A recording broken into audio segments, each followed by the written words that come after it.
$16 trillion. Wow. How do you get to that number? Sure, absolutely. We looked at all the different gaps in economic, racial economic gaps. So wage gaps, education gaps, housing, certain aspects of wealth. And we added them all up and we said, suppose you didn't have these gaps. Suppose people had access to housing to live wherever they wanted to live, and they had access to, businesses had access to funding. Suppose all students had equal access to affordable and quality education. How much would this cost? And we added up the numbers and we compared it to GDP. And it turns out that over the last 20 years, indeed, it's equivalent to $16 trillion worth of lost opportunity for the US economy. Now, my colleagues at Bloomberg Business Week profiled you and your efforts to make change on Wall Street. I understand that you wouldn't even put your photograph in the Citigroup email system because you would worry that people would judge your work based on your photo. I'm sure there are plenty of other people out there who feel the same way. With those kind of challenges, how do we even begin to move forward? Indeed, when you think about these gaps, it runs along the spectrum in terms of income and experience, and even within different sectors. So, for example, someone could make it to the higher echelons of the financial sector, but still feel that they're not included. And so, company culture is very important to make sure that employees are treated fairly, that they are being adequately compensated, commensurate with their skills and their output.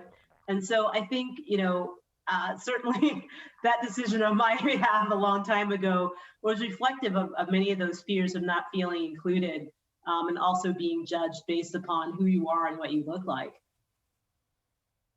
Now, how then do we even begin to close a $16 trillion gap? I'd love to hear some examples of if we do this, it would generate this much more output in the American economy. Sure, absolutely. I mean, one thing we looked at was kind of the domino effect of if you don't have access to housing in an area with great schools, if you don't have a great education, then that affects where you choose to work in terms of what industry. If you're not in the right industry, quote unquote, or these high wage industries, that's going to affect your long-term income. And that also income affects wealth. So you have to start somewhere. And fortunately, there are lots of different areas where individuals, governments, and corporations can all contribute. So certainly when you think about what corporations can do, I mean, certainly you can make sure that you have diverse boards who can help you with your diversity and inclusion initiatives, making sure that your employees are all paid equitably, making sure that at the educational level that students across the country receive the correct amount or the equal amounts of funding so that they have access to education. And even in the space of financing, where it's more often that Black entrepreneurs find that it's very difficult for them to be approved for loans. And even if they are approved for loans, that those loans, aren't always equal to what they expected. So there are definitely ways that banks, governments, individuals can all work together to make sure that we help close these racial gaps. You mentioned entrepreneurship. We cover tech and Silicon Valley on this program, venture capital as well. This area is a huge source of new jobs and growth in the global economy. Elaborate on where you see some of the inequities in this part of business. Absolutely. Well, one challenge is certainly in terms of labor market segmentation, where oftentimes Black people, persons of color, may not find themselves in the industries that are in STEM or economics or finance, and also may find themselves in industries that are highly susceptible to automation.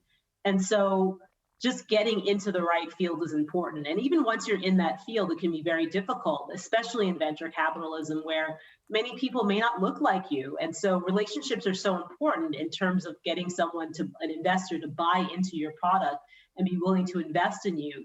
And so if you don't have the access to those relationships, or those relationships are difficult to form, then you're going to find inequities there. What's been the reaction from policymakers to your report? Have you sufficiently raised the alarm to the people that matter and can make a change? Well, I mean, we have received some reactions, and most of the reactions have been quite good in terms of, well, thank you for highlighting these issues and the economic costs, and how can we think about addressing these areas, especially for banks, governments, the central bank, and all the regional banks. What can be done in terms of metrics, collecting metrics, making sure that you're accounting for the problem? What can be done in terms of outreach, making sure that there's equity in terms of financing and access to capital? So, I mean, for the most part, we've received very positive feedback, and hopefully this report will encourage others to do more.